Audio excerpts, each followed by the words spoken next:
Guess who's back? It's the return of the SuperBook Sports Podcast. I'm Ron Kruk, joined by the men behind the counter at SuperBook at the Westgate in Las Vegas. Longtime odds makers, Jay Kornegay and John Murray. Gentlemen, good to see you both. It's been way too long. How are you two, and how are things at the SuperBook at the Westgate? Well, I'll go first. It's this time of year, Ron, we have these playoffs going on, both the NBA and NHL, and it creates a little havoc at times for us because everything's concentrated on just a small batch of games. Instead of a full slate of basketball and full slate of hockey, we got just a couple of games each and every day. And as you can imagine, the handle on those, just kind of skyrockets because of the concentration of everybody's attention on those particular games. So the results are very volatile. It's a little bit of a roller coaster ride for us, and it hasn't been great for us, the results, but that's okay. It happens. But we kind of been backpedaling a little bit over the last couple of weeks. Well, it's such a busy time, and we'll get to that. And it looks like everyone can always rebound too. But John, you ready to go, my man? Absolutely, happy to talk about whatever you want. I assume we're here to talk about the UFC or the Champions League final. Obviously, that's the topic today, right? It's right on my list. It's great. Right on my list. Shoot from the hip, then, Ron. I can answer anything about those two items. I know, but you know what? We're going to save that for another time because we are preparing for just a massive sports weekend, fellas. I mean, let's go through it. We got the NHL playoffs. We got the NBA's version of really the Final Four and the PGA Championship. So later in the show, SuperBook odds maker and resident golf wagering specialist Jeff Sherman will join us to break down the favorites and the long shots.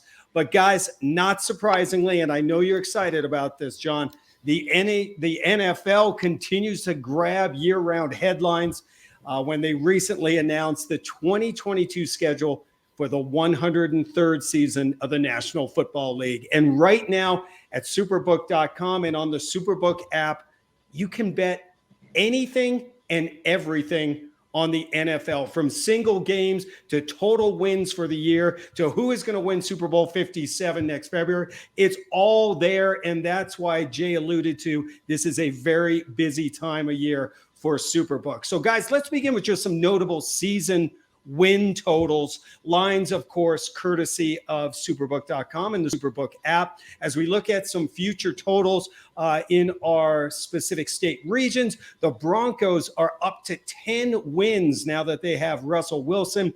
The Arizona Cardinals, they're sitting at 9 total victories. The Raiders, 8.5. The two New York teams, the New York Giants, 7 total victories, Jets, 6 total victories. And then a notable one that seems to be gauging some interest is the Cleveland Browns. They are up to 9.5 total wins with Deshaun Watson joining the team in what could be a delayed joining as he may be suspended. But let's start off with the Denver Broncos. Jay, we'll go to you as the Colorado guy. 10 wins, your thoughts on that? How did that number change or did it with the addition of Russell Wilson?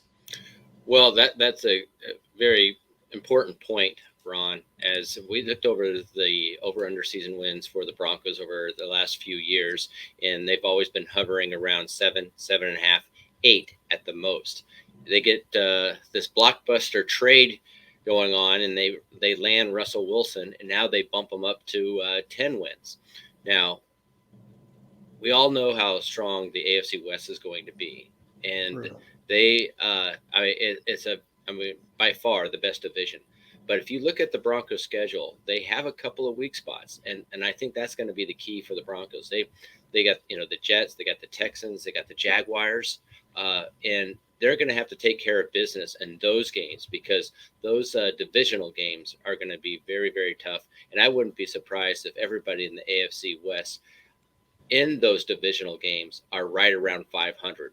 So with that being said, if they can take care of business against those teams that are somewhat rebuilding or on the lower end of the scale, I see them going right at that number. Can I say that, Ron? You probably want to pick from me. Sir. Yeah, you want to pick from me. That. Over under 10. I'm going to say they're going to win exactly 10. Okay, very good. And just looking at the current odds from SuperBook.com to win the AFC West, the Chiefs are plus 185, Chargers plus 220, Denver plus 245, and the Raiders sitting at 7-1 odds. John, let's come to you and talk a little bit about the Cleveland Browns. 9.5 wins. Of course, the big offseason move was Deshaun Watson, but there's still talk that he could be suspended anywhere from 4 to 6 games. How would that move the line at this point? And just give us some details on the situation in Cleveland. It seems to us that Cleveland thinks he's going to be suspended. I mean, why else would they have hung on to Baker Mayfield this long? There must be some trade interest in Mayfield. Very good point. Hanging on to him. Their first few games are pretty easy. They play at Carolina. They're home for the Jets. They're home for the Steelers. They go at Atlanta. These are winnable games for the Cleveland Browns, so they might be able to navigate the start of their schedule without Deshaun Watson. They get into their division games later in the year when Deshaun Watson should certainly be in the lineup. We are dealing the Browns a little higher than the market. We've already taken a lot of under bets, Cleveland under 9.5, because we think they'll be able to navigate that early portion of the schedule without him, and we think they're one of the best teams in the NFL with him. So if and when Deshaun Watson does get back, if he's anything like the Deshaun Watson from 2 years ago, Cleveland is really as good as just about any team in the league. They've got talent everywhere. The only thing that was holding them back was Baker Mayfield. And now Deshaun Watson, I don't think people really remember how good he was. Look what happened to Houston last year without him. They were one of the worst teams in the league. They won the division almost every year when he was their starting quarterback. If he can be that player, Cleveland is a team that could go to a Super Bowl. Their biggest problem is the same problem that Jay's Broncos have, the strength of that division. Baltimore looks to be really improved. Pittsburgh is always good. They made the playoffs last year. They've got a messy quarterback situation, but they're very strong defensively. They're well coached. And the Bengals were in the Super Bowl last year. So a very, very tough division.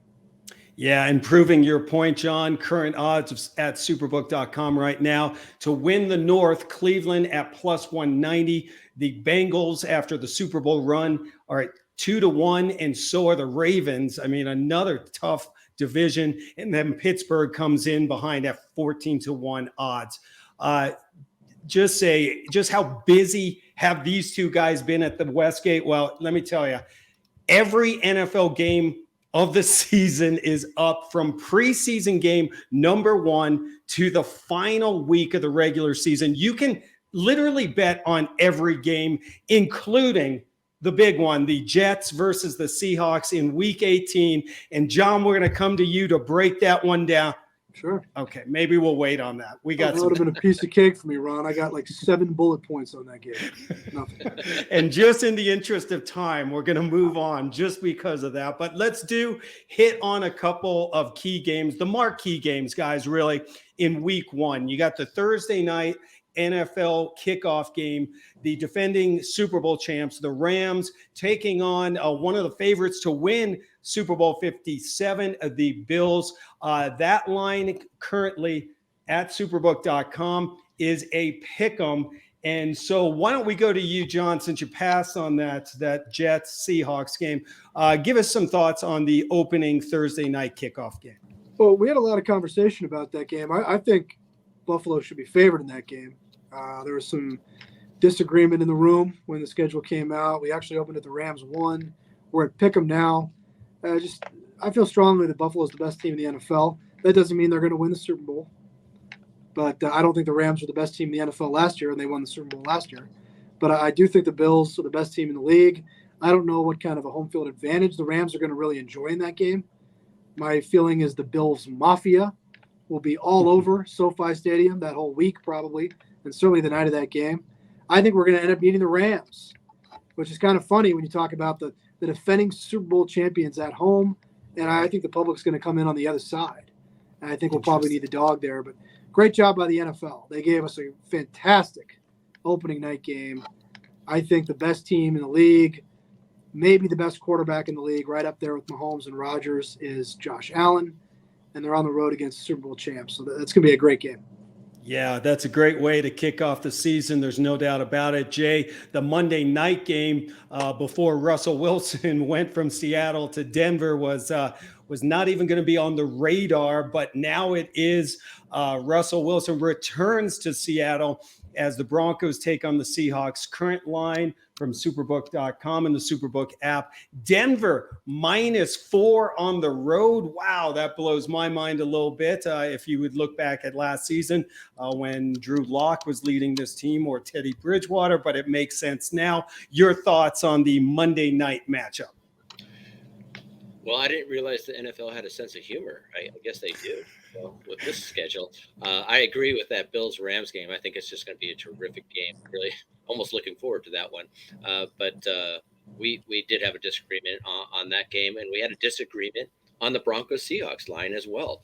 We had anywhere from 3.5 to 6, and the loud voices with the 3.5 prevailed.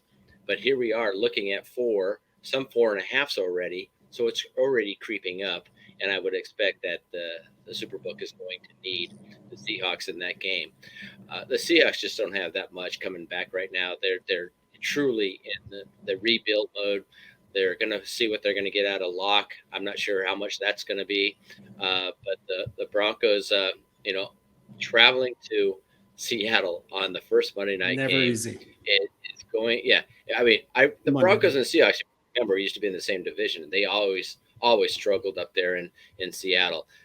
This 100%. Won't be an easy task, but these two teams are going in different directions. I'm pretty sure that we're going to need the home underdog Seahawks by the time this one kicks off. Well, that's why you got to get to superbook.com and download the app. Stay on top of all that line movement. And looking forward to a fun and exciting NFL season. But, guys, now we move on from the NFL to the NBA, where the Western and Eastern Conference Finals roll on. Really been kind of a wild playoff. Game 7s galore. To me, it's like it's a wide open field, and anyone really could go on a run to capture the title. Western Conference, of course, the Warriors taking on the number 4 seed Dallas Mavericks. Over in the Eastern Conference, Miami Heat up 1-0 over the Boston Celtics. Guys, I know there was a lot of bettors and money coming in on the Bucks to repeat as NBA champions. Now that they are eliminated, what team is the biggest liability? Well, it's hard to answer, Ron. We don't really have any liabilities to win the NBA championship right now. We're small winners to a couple of teams. We're a very small winner to Miami. We're a small winner to Golden State, but we're fortunate in that we don't actually lose in terms of the NBA championship futures on any of the 4 remaining teams, because we were able to get Milwaukee out of the mix. That was very good for us. The conferences aren't as pretty. Jay knows that. I mean, we don't do well on Miami winning the East. That's particularly bad for us, and I saw them win game 1 last night. But the overall title picture looks very good for us. Okay, so let me look at the current odds to win that NBA championship. Warriors are at 3-2. The Heat are at +275. The Celtics 3-1 favorites to win, and then the Mavericks are the long shots at 13-2. So, John, just quickly, who do you think advances to the final and wins it all? Well, you got to think Golden State's going to get to the finals, right? I mean, Dallas really wasn't supposed to be here. They were a dog in the first round against Utah.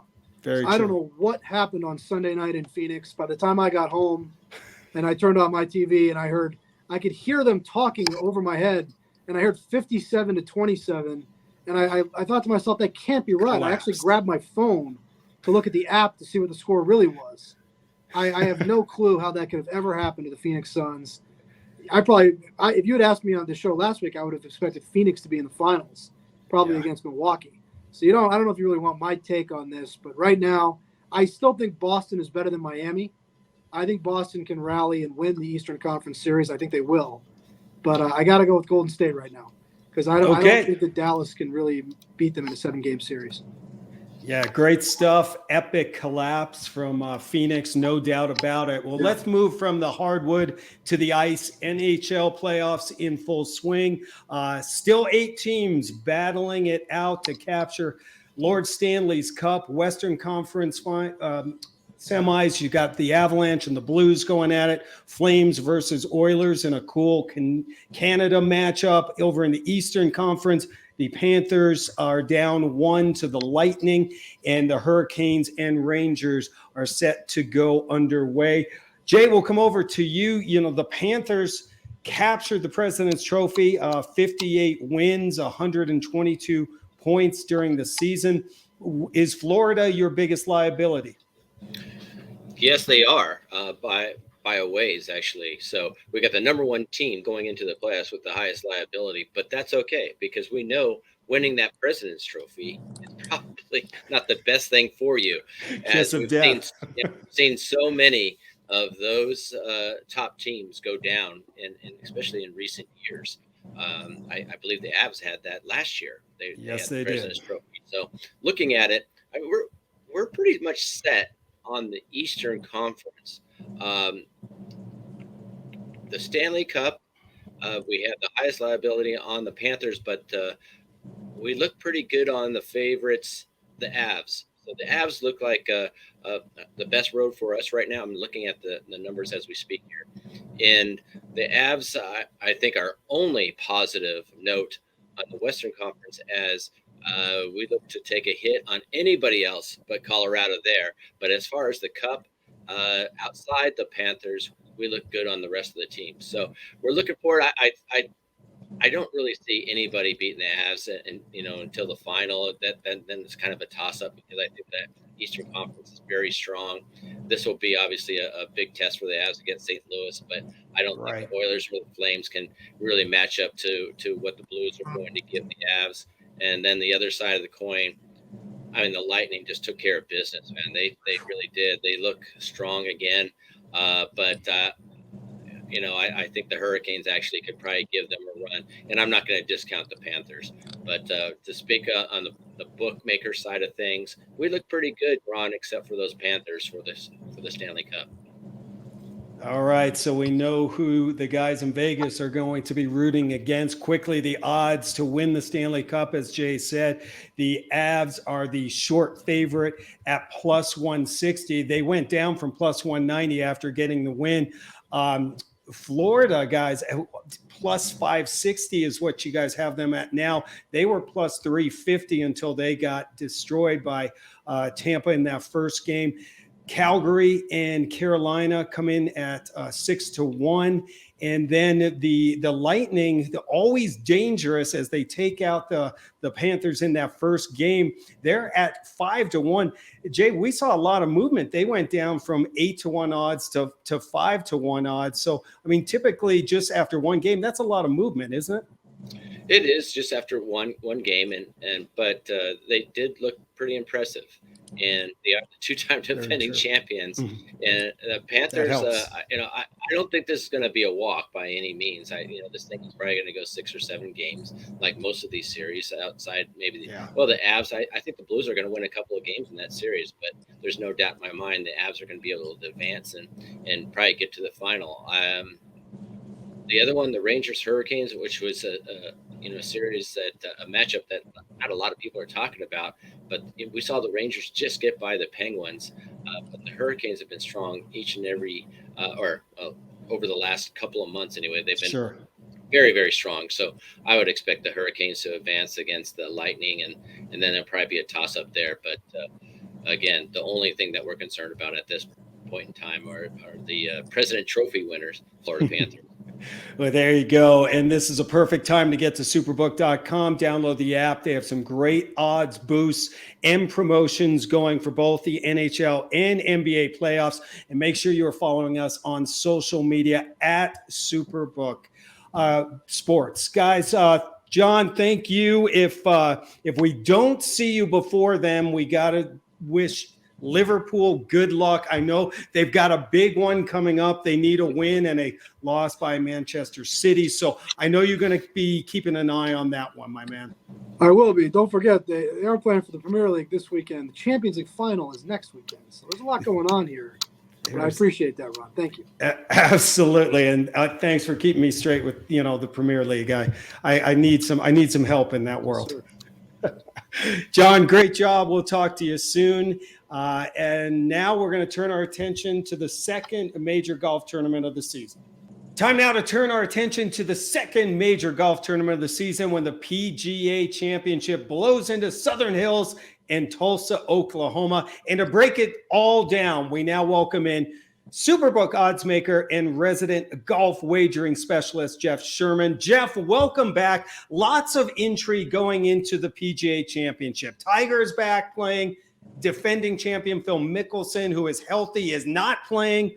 Can Rory make a run? There's so many different storylines coming in here. But what is your biggest storyline going into the PGA Championship? Well, it's to see how Scotty Scheffler is going to pull through after his Masters victory. He's a 12-1 solo favorite, and he's going to be playing on a course that's one of his favorites out there. So he's number one in ticket count, number one in money wagered, and that's what everyone's enthralled with right now. Wow, absolutely. And let's talk about some of those favorites and a few you like going in first. Current odds coming in from superbook.com as of this recording and the SuperBook app. Scheffler, as you just mentioned, 12-1, along with John Rahm. Right behind him is Rory at 14-1. You have Justin Thomas in the mix at 14-1. Going down the line, Dustin Johnson, 18-1, and some guy named Tiger Woods sitting at 80-1. We'll talk more about him specifically in a moment, Jeff. But when you look at some of the favorites, who do you think could make some noise? Well, I like some of the golfers that have been playing well lately. You have Patrick Cantlay, Xander Schauffele, and Hideki Matsuyama. Matsuyama's not one I'm involved with. His price has plummeted lately, but the other two I think can go well in the mid 20-1 range, and they can contend with some of the guys that are shorter in the 16-1 group that you mentioned. Always great insight from you, Jeff. Let's now take a gamble. Let's throw the dice. What about some of the long shots that might be worth taking a flyer on? Well, when I look at long shots, I'm looking more towards 50, 60-1. I took Shane Lowry. He's a little bit less now, but Matt Fitzpatrick, Joaquin Niemann, some of the younger golfers that have been playing really well. To me, this doesn't have the typical major feel. It's not Augusta. It's not the U.S. Open in those conditions or the Open Championship with the conditions over there. So I think some of these young golfers can roll right in the form that you're seeing them in and not be afraid of the moment in this major. So in the 50 to 60-1, you might find some value there.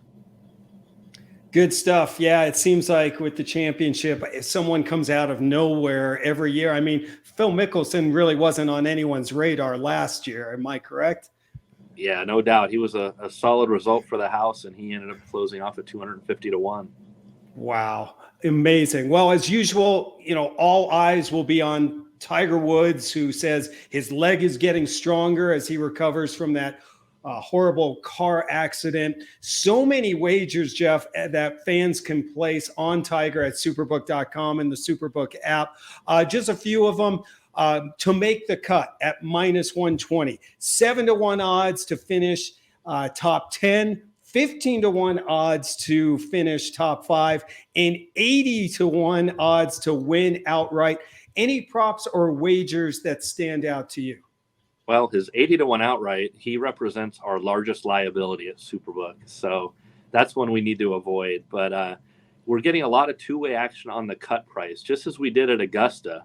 So there's a lot of sharp money on both sides of that, even from getting him to no favorite, but now, yes, a small favorite. But it's not deviating too much from around the pick-em price. We're seeing a lot of sharp play on both sides of that prop.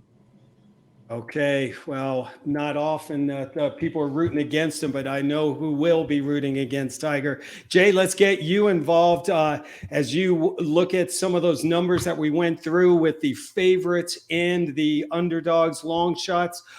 Anyone stand out to you that might be worth as a favorite, and maybe pick a dog as well?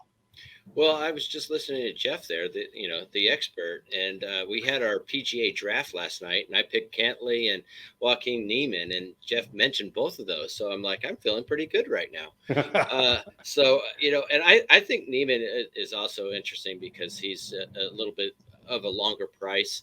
I know Cantlay hasn't really played well in majors lately, but he has been playing well of late. So I think that's why we picked him in the A spot out of our draft last night. But someone that I always kind of followed through the European Tour and that's been playing great in the PGA Tour, that's a big price, is this Christian Bezuidenhout, right? And I know that he's up there like 200 to 1 or something like that. And I played him the last couple of weeks, and he showed up on the leaderboard. I think he was either on the first page or the second page of this last week's tournament, and he would be one of my long shots. If I was to bet one of the more conservative favorites up there, I'm going to go with Cantlay.